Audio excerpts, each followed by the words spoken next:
Mes frères et sœurs bien-aimés de l'Église chrétienne de Léogane, nous vivons dans un monde qui est en constante évolution. Côté normes culturelles, changé constamment. Côté distraction, a multiplié. Ça veut dire que parler de la maturité chrétienne, ça a une importance capitale. Aujourd'hui, la culture contemporaine glorifie l'individualisme, le relativisme moral et la quête incessante du plaisir. Bien entendu, tout ça est entré en conflit direct avec les valeurs bibliques. Face à ces défis, de nombreux croyants se sentent tiraillés entre leur foi et les pressions de la société. En pile, on a posé cette question: comment rester fermement ancré en Christ en naviguant dans un environnement saturé de mondanité? La mondanité, définie comme un attachement excessif aux choses de ce monde, au détriment de notre relation avec Dieu, lui constitue une menace subtile, mais aussi puissante. La mondanité est filtrée par ces mondes, l'influencer priorité et lui-même diluer la foi en pile croyant. Pourtant, la Bible exhorte nous à une vie de sainteté et de discernement. Donc, à lire ça dans Romains chapitre 12, verset 2, qui dit: ne vous conformez pas au siècle présent, mais soyez transformés par le renouvellement de l'intelligence, afin que vous discerniez quelle est la volonté de Dieu. Mon exposé de ce matin propose un parcours pour comprendre et cultiver la maturité chrétienne. Une vie chrétienne qui reflète la sagesse, la force et l'amour de Dieu, même au cœur des tempêtes culturelles. En combinant des enseignements clairs et des stratégies pratiques, cet enseignement vous offrira les outils nécessaires pour surmonter les défis de la mondanité et influencer positivement votre environnement. La maturité chrétienne n'est pas une invitation à fuir la culture, mais plutôt à l'affronter avec le courage et la grâce qui viennent d'une relation profonde avec Christ. En tant que sel de la terre et lumière du monde, d'après sa ligne dans Matthieu chapitre 5, 13 à 16, chrétiens ont des pouvoirs et devoirs pour illuminer la société. La maturité chrétienne devient alors la clé pour vivre une foi authentique, non seulement dans les paroles, mais surtout dans les actions. Préparez au matin, nous allons explorer les fondements de la maturité chrétienne, discerner les pièges de la mondanité et découvrir comment vivre pleinement pour Christ dans un monde dépravé. La maturité chrétienne désigne le processus par lequel un croyant en Christ progresse dans la foi pour ressembler davantage à Jésus dans sa pensée, dans ses actions et son caractère. La maturité chrétienne, c'est fruit d'une vie de communion avec Dieu, guidée par le Saint-Esprit et fondée sur les principes bibliques. La maturité n'est pas limitée à l'ancienneté ou à une position que vous gagnez dans l'église. En plus, le monde peut-être qu'à peut-être parce que vous gagnez plusieurs années dans l'église, vous pensez que ça fait des hauts. Il y a un monde qui mature. L'âge compte, mais il n'est pas belle même. Les gens prennent l'âge et puis vous pas grandi. Les rabougris, chikata, ou quoi tu encore.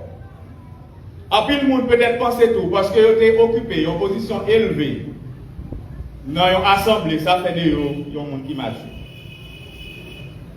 Nous n'avons pas besoin de gros lunettes pour nous en pile prédicateur, pas de maturité. En pile ancien dirigeant de l'église, pas de maturité. Parce que ça y a dit, plus aller dans le sens base, plus aller dans le sens pour déranger l'unité de l'église. Un prédicateur doit prêcher, les autant de il faut que l'église a progressé à travers la prédication. Ou pas créer division. Un prédicateur par un agent de division. Un prédicateur va monter sous l'autre. Pasteur va monter sous pasteur. Nous gagnons l'église. L'église est une seule. Nous gagnons une seule église. L'église n'a pas deux. L'église n'a pas trois. L'église a son seul lié. Ça vous connaît ou pas connaître. Ça vous connaît ou pas connaître. Mais ensemble, nous n'avons pas prendre de l'autre. L'église a grandi. Ou qu'à parler, ou faire une faute. Ça vous dit, là où réfléchir, ouais, pas comme ça, pour te dire. Pendant que vous repartez, on l'a prédicateur même à vous écouter sur nous. Pendant ce temps, vous dites, oh, regardez, et vous fait l'exposé là. Et puis, nous l'autre même prendre sur le réseau, la fait le marché pendant que vous repartez de lui déjà. Donc, position, surtout qu'on y a avec question réseaux sociaux, ça, mon gars micro, yo ne doit pas avoir cher, monter devant le téléphone, nous dit n'importe quoi. Tout ça n'a fait avec maturité, même là où tu as quelques croyances personnelles, mais pas la gueule, parce que là, au détriment de l'église là. Donc, s'il vous plaît, c'est très important, l'ancienneté et une position dans l'église, ça va faire des roues. Il y a un monde qui mature. Prends quelqu'un qui a 10 ans, 20 ans, il faut prier pour te décaler de prière. Est-ce que prière chita sur la parole? Ce qui ça prière chita? Qui base prière? Qui base, sous qui base, dirigeant chanton, série cantique, ou série chant? Isaïe de son bateau, par contre, qui est Isaïe, par contre, qui bateau, par contre, sous qui l'en met? Oui, il y a des gens jusqu'à présent qui ont chanté là. Il faut nous grandir. La maturité chrétienne y implique une transformation. Ça veut dire que vie doit avoir une amélioration chaque jour. Vie doit révolutionner. Vie doit restructurer. La maturité chrétienne est une capacité à discerner, à vivre, à agir avec sagesse et à refléter les valeurs du royaume de Dieu. Principale caractéristique maturité chrétienne, c'est discernement spirituel. Un chrétien mature doit distinguer entre juste et injuste, entre bon et mauvais, entre bien et mal. Deuxièmement, par une dévotion constante. Un chrétien qui est maturité, il ne peut pas forcer la prière. Il connaît son devoir, son vie, la prière. Troisième caractéristique principale, c'est la production des fruits. Que nous jouons dans Galates 5:22, qu'on traite déjà. L'amour, la paix, la joie, la patience, la bonté, la bienveillance, la fidélité, la douceur, la tempérance. Moi, j'ai tapé sur un moteur de recherche 30 caractéristiques d'un chrétien mature.